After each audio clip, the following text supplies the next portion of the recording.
Le design couleur et matière, c'est un vrai processus de création.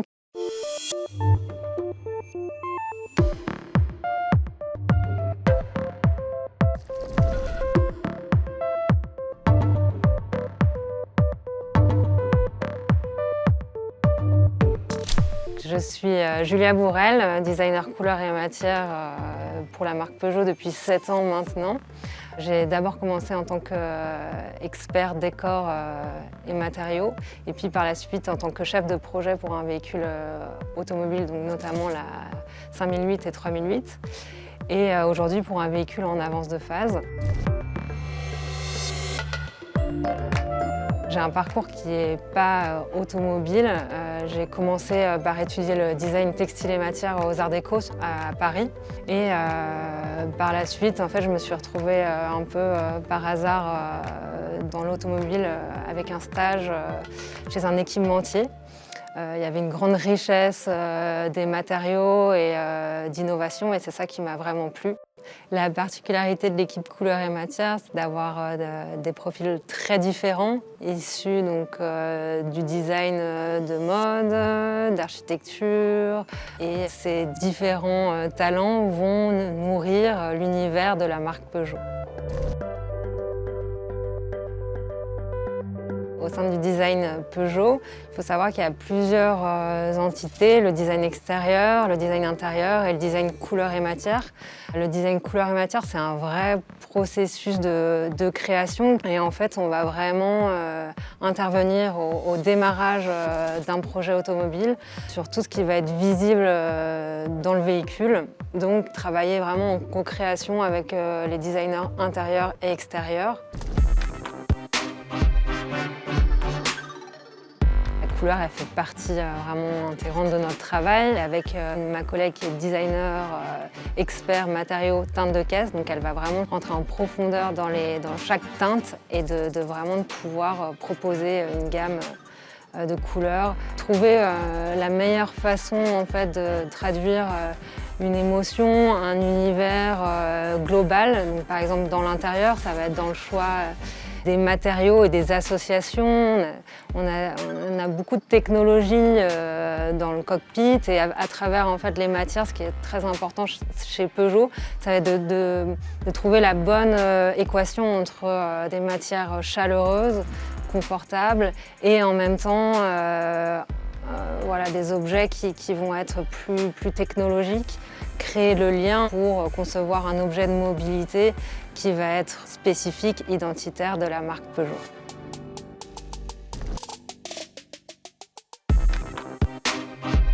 Dans le studio couleur et matière, on travaille aussi en équipe, c'est-à-dire qu'il y a les chefs de projet et des designers experts décor qui vont vraiment rentrer dans chaque détail.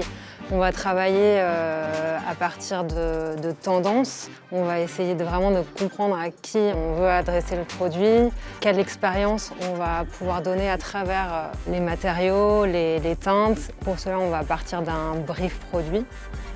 Et à partir de ce brief, en fait, on va s'inspirer de tendances plus sociétales. Donc ça va être des tendances qui vont être plus longues, à horizon 10 ans. Et après, des tendances plus courtes, qui vont être des tendances, par exemple, liées à la mode, à l'architecture, à l'art contemporain, à plein de domaines, en fait, même du sport, du quotidien, qui vont en fait nous aider à créer des univers pour les réinjecter dans l'univers et l'ADN de la marque. Donc ça, c'est très important. Au début, on va travailler par exemple sur des manifestes en interne ou des concept cars qui vont nous permettre d'explorer en fait, différents thèmes, différentes matières, différents procédés de transformation qui ne sont pas forcément spécifiques à l'automobile. Vraiment, l'idée, c'est d'ouvrir et de se challenger au maximum. Il y a différents niveaux dans l'industrialisation. Donc, il y a Un premier niveau, on va utiliser des textiles par exemple qui viennent de l'automobile mais en changeant simplement leur teinte ou leur grain. Le deuxième niveau, je dirais, c'est comment on va transposer certaines matières à des pièces qui vont peut-être être un peu plus complexes dans les procédés de transformation. Et le troisième niveau, c'est de partir d'une matière ou d'un procédé qui est complètement hors automobile et de le transposer à l'automobile. Donc on a des plans innovation en interne qui, avec un travail avec les ingénieurs, vont nous permettre de valider petit à petit nos matières. Il y a à peu près 3 ans d'aller-retour entre la technique et la création. On va créer vraiment différents niveaux de finition dans le véhicule et une montée en gamme à travers les matériaux, les teintes. Donc il y a l'idée vraiment de créer à chaque fois une expérience. Dans le design couleur et matière, on va avoir 3 axes de recherche autour du développement durable. Le premier, ça va être le recyclage de nos propres déchets. Ça peut être des déchets qu'on a sur nos véhicules, tels que nos textiles, l'acier ou encore les plastiques.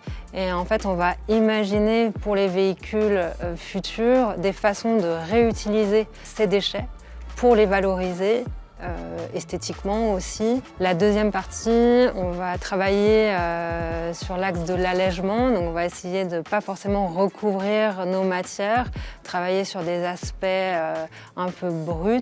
Le troisième, sur les procédés, on a aujourd'hui des nouvelles technologies, par exemple l'impression 3D, qui va permettre d'être peut-être plus ciblé dans la production d'une pièce.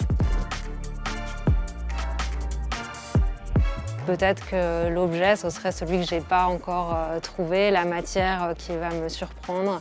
Tout ce qu'on va chiner, en fait, c'est comme si on partait un peu à la recherche de plein de sources d'inspiration.